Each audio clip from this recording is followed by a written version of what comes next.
বর্ষিত হোক, মানবতার মুক্তির দূত, নিরহংকার নবী, যিনি কাল কিয়ামতের দিন একমাত্র শাফায়াতকারী হিসেবে পরিগণিত হবেন জেনেও যিনি এই পৃথিবীতে নিরহংকারভাবে জীবনযাপন করেছেন, অহংকার মুক্ত জীবনযাপন করেছেন এবং প্রতিদিন ইস্তেগফারে তার জীবনকে সাজিয়ে রাখতেন এবং আল্লাহ তাআলার ইবাদতে তার জীবনকে সাজিয়ে রাখতেন, সেই প্রাণপ্রিয় রাসূলুল্লাহ সাল্লাল্লাহু আলাইহি ওয়াসাল্লামের প্রতি আমরা সবাই সংক্ষিপ্ত আকারে দরুদ পেশ করে বলি সাল্লাল্লাহু আলাইহি ওয়াসাল্লাম। রব্বি ইশরাহ লি সাদরি ওয়া ইয়াসসির লি আমরি ওয়াহলুল উকদাতাম মিন লিসানি ইয়াফকাহু কওলি। প্রিয় দিনী ভাইয়েরা, আমরা আজকে এখানে সমবেত হয়েছি আল্লাহ তাআলার পবিত্র কোরআনুল কারীম থেকে কিছু কথা বলার এবং শোনার জন্য। সেই সাথে আমরা রাসূলুল্লাহ সাল্লাল্লাহু আলাইহি ওয়াসাল্লামের জীবন দর্শন তথা পবিত্র হাদিস থেকে আমরা কিছু আলোচনা করব। এই আলোচনাগুলো যদি কোরআন এবং হাদিসের সাথে মিলে যায় তাহলে বক্তা এবং শ্রোতা উভয়কে আল্লাহ তাআলা আমল করার তৌফিক দান করুন। আমরা আবারও সমস্বরে কণ্ঠ উঁচু করে বলি আলহামদুলিল্লাহ। প্রিয় দিনী ভাইয়েরা, আমরা এই পৃথিবীতে আল্লাহ তাআলা আমাদেরকে পাঠিয়েছেন একমাত্র কেবলমাত্র শুধুমাত্র সেই মহান আল্লাহ তাআলার ইবাদত করার জন্য। আল্লাহ তাআলা বলছেন সূরা জারিয়াতের 56 নম্বর আয়াতে, ওয়া মা খালাকাতুল জিন্না ওয়াল ইনসা ইল্লা লিয়াবুদুন। আমি জিন এবং মানুষকে এই পৃথিবীতে পাঠিয়েছি একমাত্র কেবলমাত্র শুধুমাত্র আমার ইবাদত করার জন্য। তো আমরা এই দুনিয়ায় ইবাদত করব, এটাই আল্লাহ তাআলার সন্তুষ্টি অর্জনের একটি বড় মাধ্যম, তাই না ভাই? আমরা যখন রুহের জগতে ছিলাম, আমাদের এই সমস্ত আত্মাগুলোকে আল্লাহ তাআলা একত্রিত করে আমাদেরকে একটা প্রশ্ন করেছিলেন। আমাদের এই রুহের জগতে সমস্ত আত্মাগুলোকে, এই আত্মাগুলো আমাদের একসাথে সৃষ্টি করা হয়েছে এবং সমস্ত আত্মাগুলোকে একসাথে করা হয়েছিল রুহের জগতে। সেখানে আদম আলাইহিস সালাম থেকে শুরু করে সর্বশেষ নবী হযরত মুহাম্মদ সাল্লাল্লাহু আলাইহি সাল্লাম পর্যন্ত সমস্ত নবী রাসূল ছিলেন এবং এখানে ফিরআউন, নমরুদ, কারুন, আবু জেহেল, আবু লাহাব, উতবা, সাইবা থেকে শুরু করে কিয়ামত পর্যন্ত যত মানুষ আসবে সমস্ত মানুষের রূপগুলা একসাথে করে আল্লাহ তাআলা একটি প্রশ্ন করেছিলেন। আল্লাহ তাআলা বলেছিলেন, আলাস্তু বিরাব্বিকুম, আমি কি তোমাদের রব? তখন আমরা এখানে যত মানুষের আত্মা সেখানে উপস্থিত ছিল, সবাই আমরা এক বাক্যে বলেছিলাম, বালা শাহিদনা, যে আল্লাহ আপনি আমাদের রব, আপনি আমাদের রব, আমরা আপনাকে রব হিসেবে মেনে নিলাম। এই স্বীকৃতি আমরা রুহের জগতে দিয়ে আমরা আল্লাহ তাআলার সামনে এই জবাব দিয়ে এই আল্লাহ তাআলাকে রব হিসেবে মেনে নিয়ে আমরা আজ এই পৃথিবীতে বসবাস করছি। আমরা আবারও বলি আলহামদুলিল্লাহ। যে আল্লাহ তাআলা আমাদেরকে এই পৃথিবীতে ওই একটি প্রশ্ন করে আমাদেরকে এই পৃথিবীতে পর্যায়ক্রমে আমাদেরকে পাঠালেন। বিভিন্ন যুগে যাকে যে যুগে দরকার, আমাকে এই যুগে দরকার, আল্লাহ তাআলা আমাকে এই যুগে পাঠিয়েছেন। আপনাকে এই যুগে দরকার, আপনাকে এই যুগে পাঠিয়েছেন। যাকে আজ থেকে 100 বছর আগে দরকার ছিল, আল্লাহ তাআলা তাকে 100 বছর আগেই পাঠিয়েছেন। যাকে আজ থেকে 100, 150, 200, 500, 1000 বছর পরে যাকে দরকার হবে, আল্লাহ তাআলা তাকে ওই সময় পাঠিয়ে দেবেন। সুবহানাল্লাহ। আল্লাহ তাআলার কত বড় হিকমা, আল্লাহ তাআলার অনেক বড় হিকমা। যখনই আমরা আল্লাহ তাআলাকে রব হিসেবে মেনে নিয়েছি সেই রূহের জগতে, তখন আমরা 6টি জিনিসের স্বীকৃতি দিয়ে আমরা এই পৃথিবীতে এসেছি। আল্লাহ তাআলাকে রব হিসেবে মেনে নেওয়ার অর্থ হলো আমি 6টি জিনিসের উপরে আল্লাহ তাআলার বরত্বকে, আল্লাহ তাআলার শ্রেষ্ঠত্বকে মেনে নিয়ে আমি এই পৃথিবীতে আমার জীবন পরিচালনা করব। যদি আমি এই 6টি স্থানে 6টি জায়গায় আমি যদি আল্লাহ তাআলাকে রব হিসাবে প্রতিস্থাপন করতে পারি, আল্লাহ তাআলার বরত্বকে মেনে নিয়ে আমার এই 6টি জায়গায় আমি আমার জীবনকে পরিচালিত করতে পারি, দেন আমি সফল। তবে আমি উলাইকা হুম খায়রুল বারিয়া, তবে আমি সৃষ্টির সেরা জীবদের মধ্যে পড়ে যাব। আমি আশরাফুল মাখলুকাতের মধ্যে সর্বোচ্চ স্তরে আমি যেতে পারি। যদি আমি আল্লাহ তাআলাকে এই 6টি স্থানে রব হিসেবে প্রতিষ্ঠিত করতে না পারি, প্রতিস্থাপন করতে না পারি, এবং আল্লাহ তাআলার বরকতকে মেনে নিয়ে আমি এই 6টি জায়গায় নিজেকে সোপর্দ করতে না পারি, আমার জীবনের যেই কাজ, এই যে 6টি স্থানে যদি আমার সমস্ত কর্মকাণ্ডকে আমি আল্লাহ তাআলার সন্তুষ্টি অর্জনের উদ্দেশ্যে না করতে পারি, আমি যদি নিজের মন গড়া, নিজের খায়েশ পূরণের জন্য যদি করি, তাহলে আমি আল্লাহ তাআলাকে রব হিসেবে মেনে নিতে পারিনি। ওই যে বারজাকের জগতে, ওই যে রুহের জগতে যখন আমি আল্লাহ তাআলাকে বললাম বেলে শাহিদে না, আল্লাহ আপনি আমার রব, ওখানে আমি বলে এসেছি। কিন্তু এই দুনিয়ায় যদি আমি সেই 6টি জায়গায় আমি যদি আল্লাহকে ভয় করে না চলি, তাহলে আমি মুনাফিক। তাহলে আমি কি? মুনাফিক। মানে মিথ্যা কথা বললাম, আল্লাহর সাথে ওয়াদা ভঙ্গ করলাম। মুনাফিকের 3টি লক্ষণ রাসূলুল্লাহ সাল্লাল্লাহু আলাইহি ওয়াসাল্লাম বলছেন। একজন মুনাফিকের 3টি লক্ষণ থাকবে, 3টি লক্ষণের একটি থাকলে বুঝতে হবে সে মুনাফিক। আয়াতুল মুনাফিকিন সালাস, মুনাফিকের লক্ষণ 3টি। 1 নম্বর, ইজা হাদ্দাসা কাযাবা, যখন সে কথা বলবে তখন সে মিথ্যা কথা বলবে। নাউযুবিল্লাহি মিন যালিক। ইজা ওয়াদা আখলাফা, যখন সে ওয়াদা করবে ওয়াদার বরখেলাপ করবে। ওই যে আমরা যেখানে হাদিসটি আনা, ওই যে আমরা রুহের জগতে আল্লাহ তাআলাকে রব হিসেবে মেনে নিয়েছি, বেলা শাহিদিনা, আমরা এই দুনিয়ায় এসে আল্লাহকে রব হিসেবে মেনে নিলাম কিনা, এখন এটা আমরা দেখব 6টি স্থানে আমরা আল্লাহ তাআলাকে রব হিসেবে মেনে নিতে পারছি কিনা, বা পেরে আসছি কিনা, বা ভবিষ্যতে আমি পারবো কিনা। খুব গুরুত্বপূর্ণ 6টি জায়গা। 1 নম্বর, আমি আমার নিজের জীবনে, ব্যক্তিগত জীবনে আল্লাহ তাআলাকে রব হিসেবে মেনে নিতে পেরেছি কিনা। দেখেন তো, আমি আমার যে কাজগুলো পরিচালনা করি, আমি কি নিজের মন গড়া কাজ করি কিনা, আমি নিজের মতো চলি কিনা, আমি সালাত আদায় করি নিজের মতো সালাত আদায় করি কিনা, আমি দান সদকা করি নিজের মন গড়া করি কিনা, আমি যে হজ করতে, যে হজটা আমার নিজের মতো হয় নাকি আল্লাহ তাআলা সন্তুষ্টি অর্জনের জন্য হয়, নাকি লোক দেখানো লৌকিকতার মধ্যে চলে যায় আমার হজটি। আমার দান সদকা, যাকাত, ফিতরা যেগুলো আমরা দান করি, এগুলো কি আমার নিজের মন গড়া হয়, নাকি আমি এগুলো আল্লাহ তাআলাকে সন্তুষ্টি করার উদ্দেশ্যে করি। যদি কারো জাকাত দেওয়ার ক্ষমতা থাকে 1 লক্ষ টাকা, সে যদি 20,000 টাকা জাকাত দেয়, আর 80,000 টাকা যদি জাকাত না দেয়, সে এই 1 লক্ষ টাকার মধ্যে 20,000 টাকার জাকাত, সে এই শাস্তিটা তার মওকুফ, এই শাস্তিটা তার মওকুফ হয়ে যাবে। আর বাকি 80,000 এর শাস্তিটাকে পেয়ে জান্নাতে যেতে হবে, তার আগে সে জান্নাত যেতে পারবে না। সে যদি 5 ওয়াক্ত সালাত মসজিদে এসে জামাতের সহিত আদায় করেন, তিনি যদি রোজা রাখেন, তিনি যদি মানুষের হক না মেরে খান, তারপরে যদি জাকাতটা, এই 80,000 টাকা যদি তিনি জাকাত না দেন, তাহলে তিনি নিজের মন গড়া ধর্ম, নিজের মন গড়া ইসলামকে তিনি পালন করলেন। যদি আমি এটা না করতে পারি, আমার 1 লক্ষ টাকা এবার আল্লাহ তাআলা আমাকে সামর্থ্য দিয়েছেন, আমাকে 1 লক্ষ টাকাই দিতে হবে। বেশি সওয়াবের আশা আমি দান করলাম, বেশি করে দান করলাম, আলহামদুলিল্লাহ তার দানের সওয়াব আমি পেয়ে যাব আল্লাহর রহমতে। আর যদি আমি 80,000 টাকা না দিয়ে, আমি 20,000 টাকা দিয়ে লৌকিকতা দেখি আমি সবাইকে দান করে ছেড়ে দিলাম, বাহ অমুক ভাই তো অনেক টাকা দান করলো, অনেক লোক জমা হয়েছিল, দিলেন আপনি 2 টাকা করে, 5 টাকা, 10 টাকা করে দিলেন, আপনি 1,000 লোককে দিলেন, আর 80,000 টাকা আপনি দিলেন না। আপনি, আপনার ওই টাকা আপনার নয়, ওই 80,000 টাকা গরিব মানুষের হক ছিল, ওই 80,000 টাকায় গরিব মানুষের হক ছিল, আপনার আত্মীয় স্বজনের হক ছিল, আপনার ভাই বোনের হক ছিল, আপনার পাড়া প্রতিবেশীর হক ছিল, মিসকিনদের হক ছিল, মুসাফিরদের হক ছিল।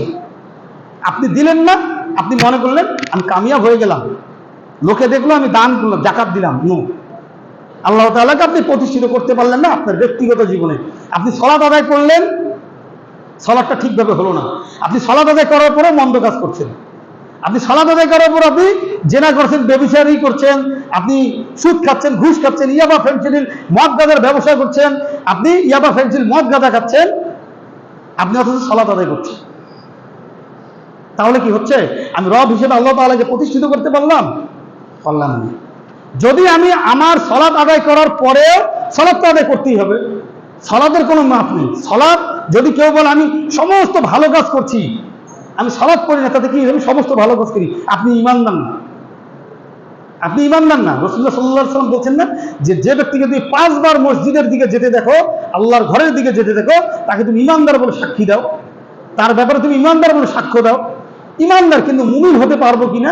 আমি ঈমানদার বলে আমি মসজিদে আসতে পারলাম, এখন আমি মুমিন কিনা এই মুমিন হতে গেলে আমাকে এই যে নামাজ থেকে বেরিয়ে, মসজিদ থেকে বেরিয়ে আমার জীবনে যত কর্মকাণ্ড আছে সব পরিচালনা করতে হবে আল্লাহ তাআলার সন্তুষ্টি অর্জনের জন্য এবং রাসূলুল্লাহ সাল্লাল্লাহু আলাইহি ওয়াসাল্লামের দেখানো এবং পরিচালিত মত এবং পথ অনুসরণ করে। যদি আমি রাসূলুল্লাহ সাল্লাল্লাহু আলাইহি ওয়াসাল্লামের দেখানো পথ এবং মত অনুসরণ করে আমি আমার এই সালাতের পরে বাকি কাজগুলো করতে পারি, তবে আমি সফল। উলাইকা হুম খায়রুল বারিয়া, তাই না? আর যদি আমি না পারি, উলাইকা হুম শাররুল বারিয়া, তাহলে আমি সৃষ্টির নিকৃষ্টতম জীব হিসেবে আল্লাহ তাআলার কাছে কাল কিয়ামতের দিন শির নত করে আমি দাঁড়িয়ে যাব। তখন আমার বাঁ হাতে আমার আমলনামা চলে আসবে। তাহলে দেখেন, আমি রব হিসেবে আল্লাহ তাআলাকে আমার ব্যক্তিগত জীবনে প্রতিষ্ঠিত করতে পেরেছি কিনা, মেনে নিতে পেরেছি কিনা। যদি আমি পারি, তাহলে সেই যে রুহের জগতে আমি আল্লাহ তাআলাকে বলেছিলাম বেলা শাহিদিনা, হে আল্লাহ আপনি আমার রব, আপনি আমাদের রব, তাহলে আমার 1 নম্বর জায়গাটা ঠিক থাকলো। অর্থাৎ ব্যক্তিগত জীবন, আপনার ব্যক্তিগত জীবন হতে হবে আল্লাহ তাআলাকে সন্তুষ্ট করে, আমার ব্যক্তিগত জীবন হবে আল্লাহ তাআলার সন্তুষ্টি অর্জন করে, আমার মন গড়া খায়েশ পূরণ করার জন্য হবে না। 2 নম্বর, পারিবারিক জীবন খুব ভয়ঙ্কর, ডেঞ্জারাস জায়গা। আপনি যখন ব্যক্তিগত জীবনে আল্লাহ তাআলাকে মানবেন না, শুধু আপনি শাস্তি পাবেন। এখন আসেন 2 নম্বর যে জায়গাটা খুবই ভয়ঙ্কর, এর জন্য আপনি আমি কতটা দায়ী থাকবো কাল কিয়ামতের দিনে। যদি পারিবারিক জীবনে আমি আল্লাহ তাআলাকে রব হিসেবে প্রতিষ্ঠিত করতে না পারি, প্রতিস্থাপন করতে না পারি, আল্লাহ তাআলার বরত্বকে মেনে নিয়ে আমার পারিবারিক জীবন পরিচালনা করতে না পারি। আমি সালাত আদায় করতে আসলাম, ফজরের সালাত, জোহর, আসর, মাগরিব, ইশা সালাত আদায় করতে আসলাম। আমার বিবি, বাচ্চা, বাবা মা, ভাই বোন, আত্মীয় স্বজন, যারা আমার অধীনস্থ, যারা আমার অধীনস্থ, আল্লাহ তাআলা যাদেরকে আমার অধীনস্থ করেছে, তাদেরকে যদি আমি ফজরের সালাতে ডেকে না দিয়ে আমি মসজিদে আসি, তাহলে আমি আল্লাহ তাআলাকে রব হিসেবে আমার পারিবারিক জীবনে মেনে নিতে পারিনি। নাউযুবিল্লাহি মিন যালিক। চিন্তা করি তো, কেন বললাম ভয়ঙ্কর? আযান দিয়েছে, আপনি মসজিদ চলে গেলেন, তার মানে আপনি ব্যক্তিগত জীবনে আল্লাহকে মেনে নিলেন, তাই না? কিন্তু পারিবারিক জীবনটা খুব ভয়ঙ্কর। আপনার সন্তান সালাত আদায় করেনি, আপনার ছেলে, যখন আপনি ফজরের সালাত আদায় করতে যাচ্ছেন, আযান দিয়েছে, আপনি যখন আপনার ছেলেকে ডাকছেন, আপনার বিবি বলছেন থাক ছেলেকে ডেকো না, 3টার সময় ঘুমালো। রাত 3টা পর্যন্ত তার লাইট জ্বালানো দেখেছিলাম, মোবাইল টিপলো না, সে মোবাইল টিপলো না, ফ্রি ফায়ার খেললো না, আমি এই তর্কে গেলাম না। সে পড়াশোনাই করেছে, মনে করেন সে সারা রাত জেগে পড়াশোনা করেছে, সে জেনারেল লাইনে পড়াশোনা করে সে ভালো রেজাল্ট করবে, ভালো রেজাল্ট করে সে ভালো চাকরি পাবে, ভালো চাকরি পেয়ে সে তার জীবনকে স্মার্ট ভাবে চালাবে, পরিচালনা করবে। রাত 3টার সময় সে ঘুমালো, আপনি ফজরে ডেকে দিলেন। ওই যে আপনি পারিবারিক জীবনে, ব্যক্তিগত জীবনে মুমিন, ওই যে আপনি ব্যক্তিগত জীবনে আপনি আল্লাহ তাআলাকে কি করেছেন? রব হিসেবে মেনে নিয়েছেন। এখন আপনি সামাজিক পারিবারিক জীবনে করবেন, আপনি আপনার ছেলেকে ডেকে দিলেন, ডাকতে গেলেন, আপনার বিবি আপনাকে বাধা দিল, না ডেকো না, থাক, ছেলেটা তো কিছুক্ষণ আগে ঘুমালো, কিছুক্ষণ আগেই ঘুমালো, আপনি চলে গেলেন। আপনি পারিবারিক জীবনে সফল না। পারিবারিক জীবনে আপনি আল্লাহকে রব হিসেবে মেনে নিতে পারেননি। আমি যদি এ কাজ করি, আমি পারিনি। আপনি সালাতের জন্য আপনার সন্তানকে ডাকলেন না, ঘুমটা নষ্ট হবে দেখে সে কাঁচা ঘুম, অল্প ঘুম, গভীর ঘুমে চলে গেছে, এই সময় ডাকলে তার ঘুমের সমস্যা হবে, শারীরিক সমস্যা দেখা দিবে, এটা মনে করছেন। এখন আপনি এইভাবে চিন্তা না করে আপনি এইভাবে চিন্তা করেন তো দেখি আপনার বিবি আপনাকে কেমন করে বাধা দেয়। আপনি চিন্তা করেন আপনার ঘরে আগুন লেগে গেছে, আপনার ওই ঘরটাতে আপনার ছেলের ঘরে আগুন লেগে গেছে, এখন আপনি কি করবেন? আপনার ছেলেকে ডাকবেন না ডাকবেন না?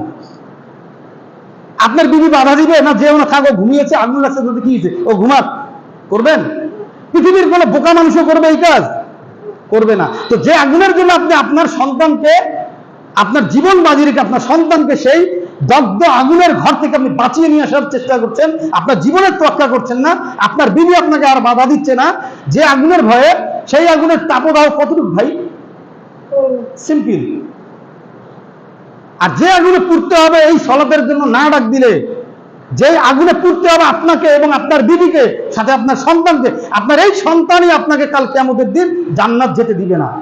নাউযুবিল্লাহি মিন যালিক। আপনি জান্নাত যাবেন হাসতে হাসতে, ফাসাউফা ইউহাসাবু হিসাবান ইয়াসীরা, আপনি যখন ডান হাতে আমলনামা পেলেন, আপনি হাসতে হাসতে চলে যাবেন জান্নাতের দিকে। ঠিক জান্নাতের দরজার সামনে আপনার সন্তান আপনাকে আটকিয়ে দেবে, আল্লাহ তুমি কাকে জান্নাত পাঠাচ্ছ?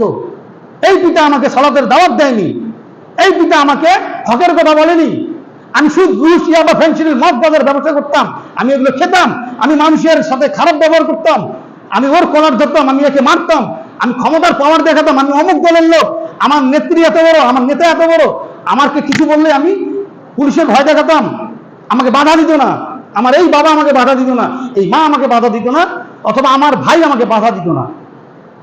তুমি কাকে জান্নাত দিচ্ছ? আমাকে তুমি জাহান্নাম দিচ্ছ, তাদেরকে জান্নাত? আল্লাহ তারা জান্নাত পাবে না, কারণ আমার কাছে দাওয়াত পৌঁছায়নি তারা।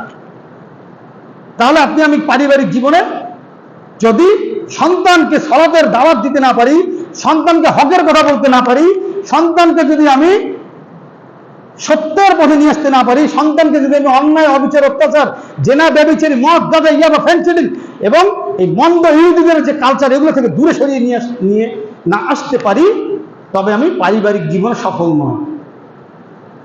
আমার বিবি, আমার কন্যা, আমার স্ত্রী, আমার মা, আমার বোন, যারা আমার অধীনস্থ, যারা আমার রোজগারে চলে, আল্লাহ তাআলা আমার রোজগারে যাদেরকে পরিচালনা করান, যারা আমার অধীনস্থ, এই ধরনের যত আমার মা খালা বোন চাচি যারা আছেন আমার অধীনস্থ, তারা যদি বেপরদা ভাবে বাইরে চলাফেরা করে, আর আমি যদি এরকম টুপি এত বড় সুন্দর জুব্বা আলখাল্লা পরে যদি সারাদিন দিনের দাওয়াত দেই, সারাদিন মসজিদে গিয়ে পড়ে থাকি, আমি যদি মক্কা শরীফের কাবা ঘরের গিলাফ ধরে যদি আমি আল্লাহ তাআলার কাছে যদি দোয়া করি, আমি জান্নাত পাবো না কখনোই।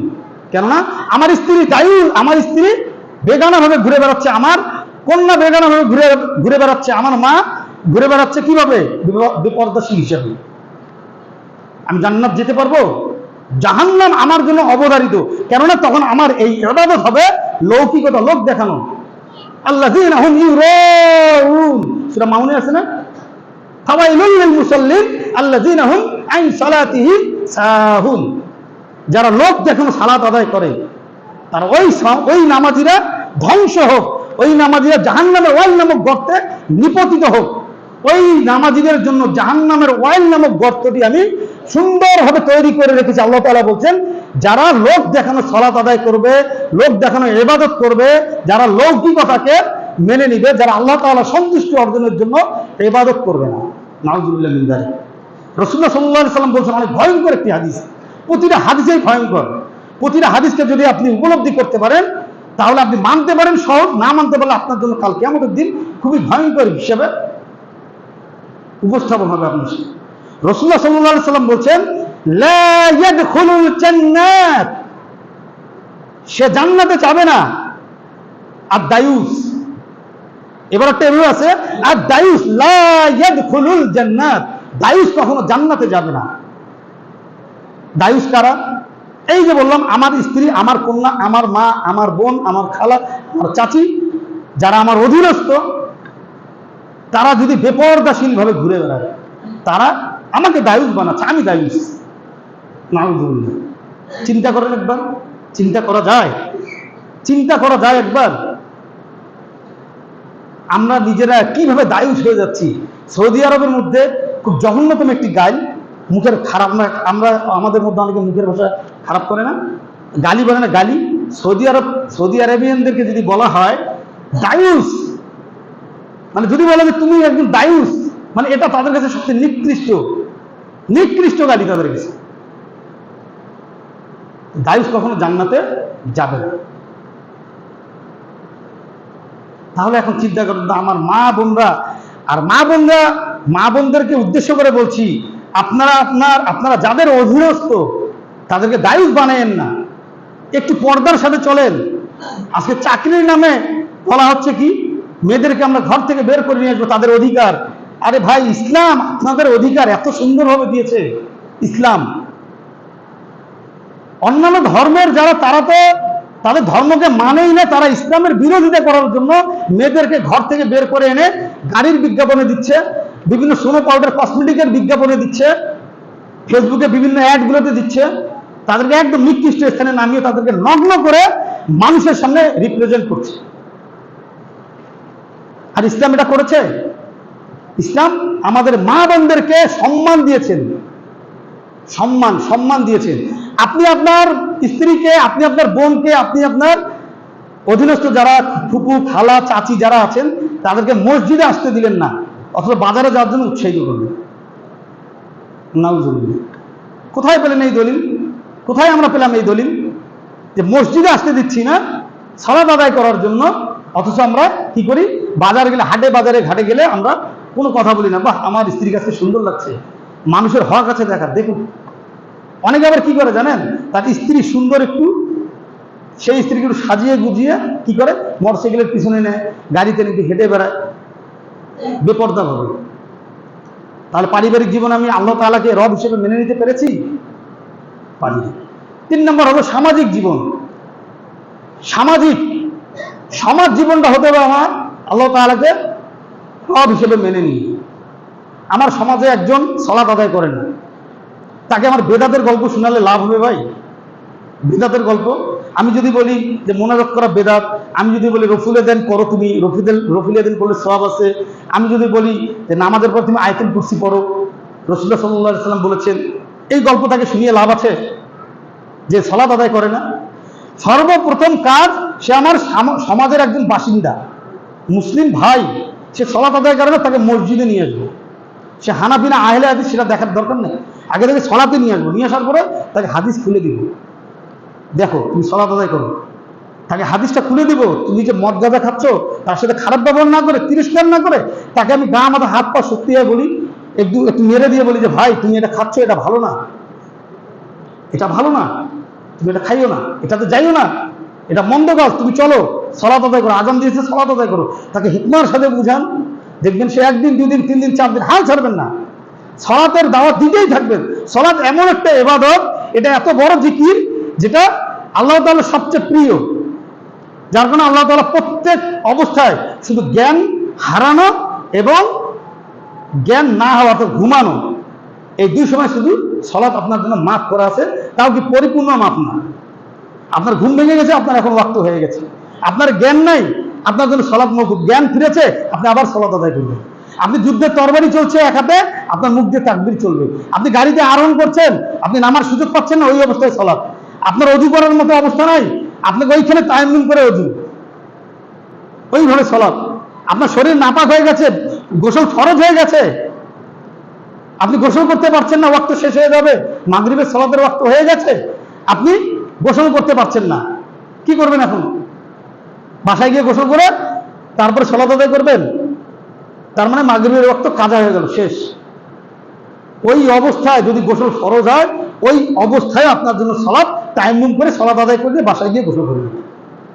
সূরা মায়েদা 6 নম্বর আয়াত খুলে দেখবেন, সূরা মায়েদা 6 নম্বর আয়াতে আল্লাহ তাআলা এই ঘোষণা দিয়ে দিয়েছে। আমরা কোরআন খুলি না, কোরআন পড়ি না, কোরআন জানি না, আমরা কোরআন নিয়ে গবেষণা করি না, অথচ আল্লাহ তাআলা বলছেন ওয়ালাকাদ ইয়াসসারনাল কুরআনা লিযিকরি ফাহাল মিন মুদ্দাকির, অবশ্যই আমি এই কোরআনকে সহজ রূপে নাযিল করেছি, তোমাদের মধ্যে কি কোনো জ্ঞানী আছে যে এটা নিয়ে গবেষণা করবেন? আমরা গবেষণা করি না, কোরআন খুলি না, আমরা আরবি পারি না দেখে পড়ি না। আবার কিছু কিছু আলেম বলে দেন যে আরবি যদি অর্থ না জানি এই কোরআন পড়া বৃথা, নাউযুবিল্লাহি মিন যালিক। যেখানে রাসূলুল্লাহ সাল্লাল্লাহু আলাইহি সাল্লাম বলছেন প্রতি হরফ উচ্চারণে আমরা 10 নেকি পাবো, আর সেখানে আমাদেরকে বলা হচ্ছে অর্থ বুঝে পড়তে হবে। অর্থ বুঝে পড়লে আলহামদুলিল্লাহ, আপনি বারাকা পেলেন না দ্বিগুণ।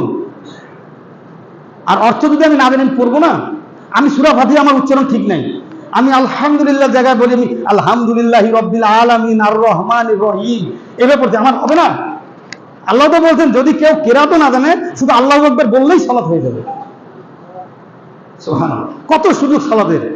তারপরে আমি মস্ক করে ঠিক করে নিব, তার মানে এই না আমি পারি না দেখে ঠিক করে নিব না, আমাকে ঠিক করে নিতে হবে।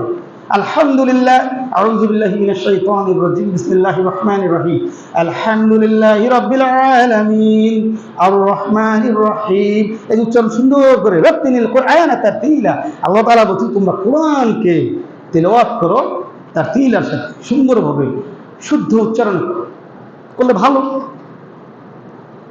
আমরা আমার বিবি বাচ্চাকে কোরআন তেলাওয়াত করতে বলি, সালাত আদায় করতে বলি, বলি না।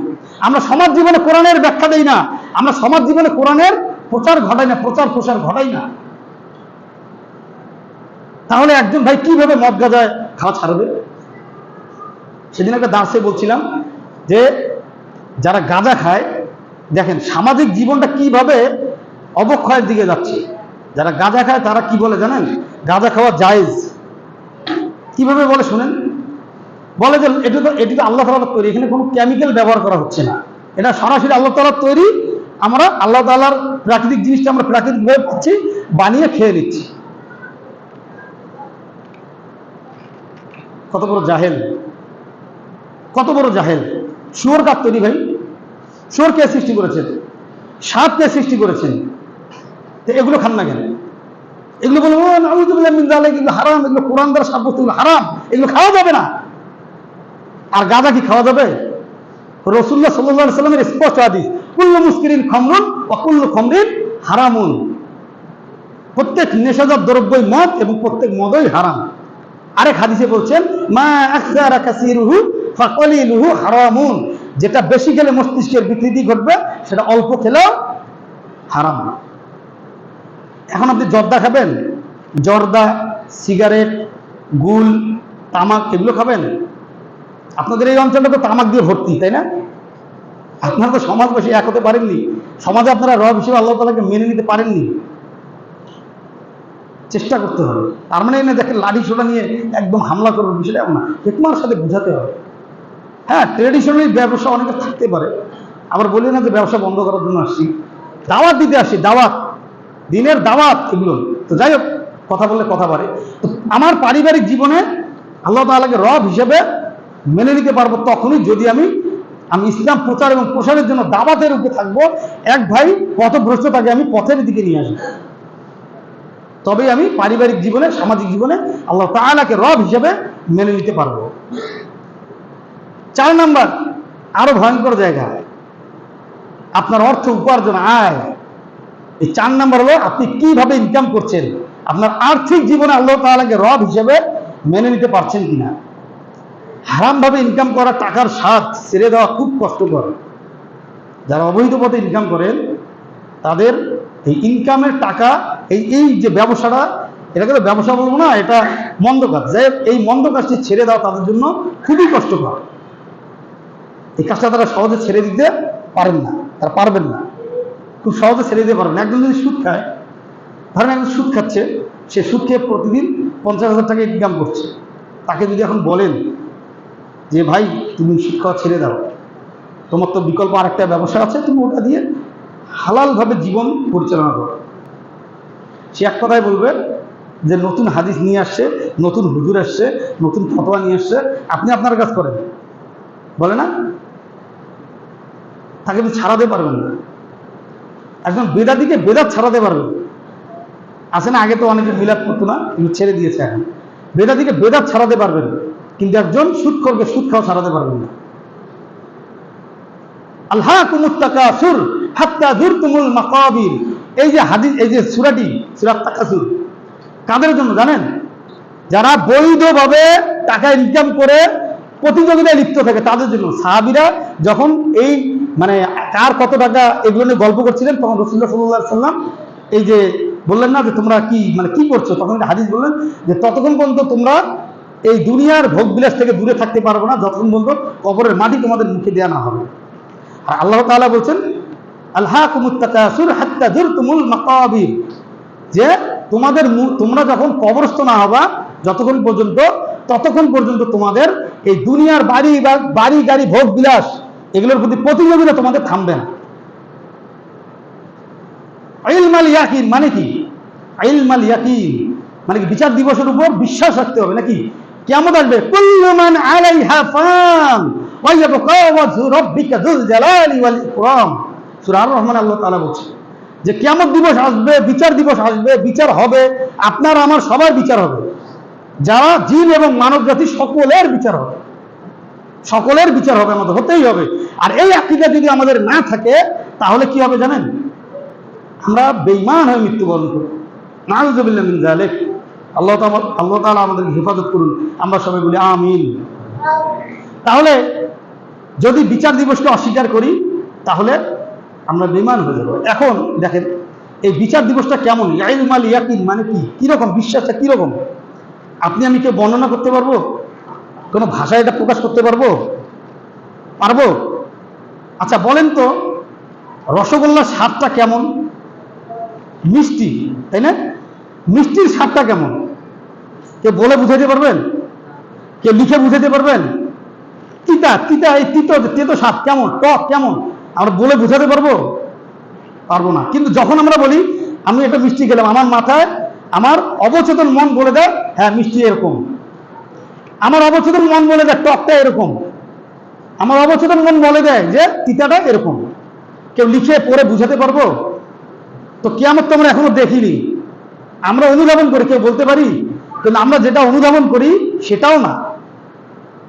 হাদিসগুলোতে যেভাবে বর্ণনা করা আছে, এই যে সূরা জিলজাল, তারপরে সূরা কারিয়া আছে না, সূরা নাবাসা, সূরা আবাসা, সূরা নাবা, এই সূরাগুলো পড়বেন, পড়লে দেখবেন কিয়ামতের ভয়ঙ্কর চিত্রগুলো ফুটে উঠবে, কিয়ামতের ভয়ঙ্কর চিত্রগুলো ফুটে উঠবে। এর যদি বাংলা তর্জমা, এখন তো মোবাইলে সফটওয়্যার বাংলা পাওয়া যায়, আলহামদুলিল্লাহ, তাফসিরও পাওয়া যায়, যে কোনো তাফসির গ্রন্থগুলো ঘেঁটে দেখবেন, ভয়ঙ্কর ভয়ঙ্কর দৃশ্যগুলো আপনার চোখের সামনে ভেসে উঠবে।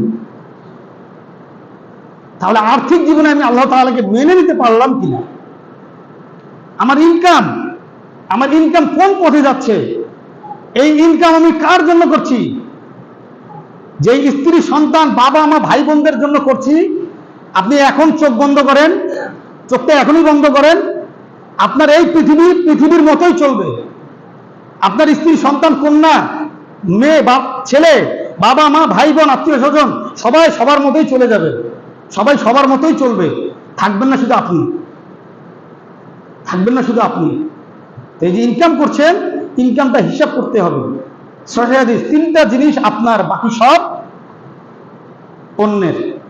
আপনি যা কিছু করছেন, আমি যা কিছু করছি, তিনটা জিনিস আপনার আমার থাকবে, বাকি সব মানুষের। এক নম্বর, যেটা আপনি খেলেন, আপনি খাইলেন, আপনার খাইতে ইচ্ছা করলো, আজকে আপনার উটের গোস্ত খাইতে ইচ্ছা করলো, দুম্বার গোস্ত খাইতে ইচ্ছা করলো, আপনি খাইলেন, এটা আপনার। এর শেষ পরিণতি কি? মল হয়ে বেরিয়ে গেল, এটাও থাকবে না। এটা আপনার, কিন্তু এটাও থাকলো না। আপনি যেটা ভোগ করলেন, আপনি দামি একটা বাড়ি করলেন, দামি একটা গাড়ি করলেন, আপনি বড় ব্যাংক ব্যালেন্স করলেন, আপনি আরাম আয়েশ করার জন্য একটা বিছানা খাট, আপনি সুন্দর দামি খাট বানালেন, একটা গাড়ি কিনলেন, আপনি আপনার মন চাইছে আজকে একটা ভালো গাড়ি কিনবেন, আপনি কিনে আনলেন, এই যে আপনি ভোগ করলেন। একটা দামি পোশাক কিনতে মন চাইছে, আপনি একটা শোরুমে গিয়ে ভালো একটা পোশাক কিনে আনলেন, এই ভোগ করলেন, এটা আপনার। এটারও শেষ পরিণতি কি ভাই? ছিঁড়ে যাবে, নষ্ট হয়ে যাবে, মারা যাওয়ার পরে এটাও আপনার সাথে থাকবে না। তার মানে দুটো আপনি করলেন, দুটার মধ্যে দুটোই আপনার থাকলো না। হয়তো বলতে পারেন ভাই, যে দুপুরে ভাত খায় বিকালে মারা যায়, তার পেটে তো ভাতটা থাকে, ওটা তো যায় না সাথে। কিয়ামতের দিন সেটা থাকবে না, কিয়ামতের দিন সবাই উলঙ্গ হয়ে থাকবে। আপনার যে কাফনের কাপড়টাও তো আপনার সাথে যাবে না কাল কিয়ামতের দিন, আপনি তো উলঙ্গ হিসেবে উপস্থাপন হবেন। হাদিস আছে না, জানি না আমরা, আমাদের আয়েশা রাদিয়াল্লাহু তাআলা আনহা রাসূলুল্লাহ সাল্লাল্লাহু আলাইহি ওয়াসাল্লামকে বলছেন, ইয়া রাসূলুল্লাহ, কাল কিয়ামতের দিন সবাই উলঙ্গ হয়ে থাকবে, এই দৃশ্য কি লজ্জার, কি ভীতিকর, তাহলে তো সবাই সবার দিকে তাকাবে। তখন রাসূলুল্লাহ সাল্লাল্লাহু আলাইহি ওয়াসাল্লাম বললেন না, ইয়া নাফসি ইয়া নাফসি, সবাই ইয়া নাফসি ইয়া নাফসি করবে। কেউ কারোর দিকে তাকানো তো দূরের কথা, তার আমলনামার দিকে সবাই তাকিয়ে থাকবে, তার দৃষ্টি থাকবে আমলনামার দিকে, তাকানোর কোনো সুযোগ নেই, কিন্তু উলঙ্গ অবস্থায় সবাই উঠবে। তা কাফনের কাপড়টাও তো আপনার সাথে গেল না, আমার সাথে গেল না। তাহলে দুটো আমার, তিনটা জিনিস আমার, তার মধ্যে দুটাই পৃথিবীতে থেকে যাচ্ছে, মাটিতে পচে গেলে সার হয়ে যাচ্ছে।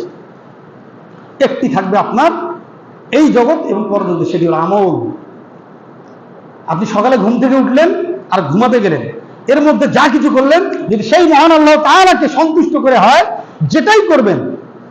দেখেন তো, আপনি যদি মহান আল্লাহ তাআলাকে সন্তুষ্ট করতে চান, আপনি সুদ খাবেন, ঘুষ খাবেন, ইয়াবা ফেন্সিল মদ গাছের সাথে থাকবেন, জেনা করবেন, ব্যভিচারী করবেন, কেউ করবে? আর এই কাজগুলো করলে কি আল্লাহ সন্তুষ্টি পাওয়া যাবে? জানা। আল্লাহ তাআলা বলছেন, আমি শুরুতেই একটি আয়াত তেলাওয়াত করেছি সূরা ইনফিতারের, আলিমাত নাফসুম মা কদ্দামাত ওয়া আখখারাত, যে তুমি দুনিয়াতে কি রেখে গেলে আর আখিরাতে কি পাঠাচ্ছ, এটারও হিসাব দিতে হবে কাল কিয়ামতের দিনে।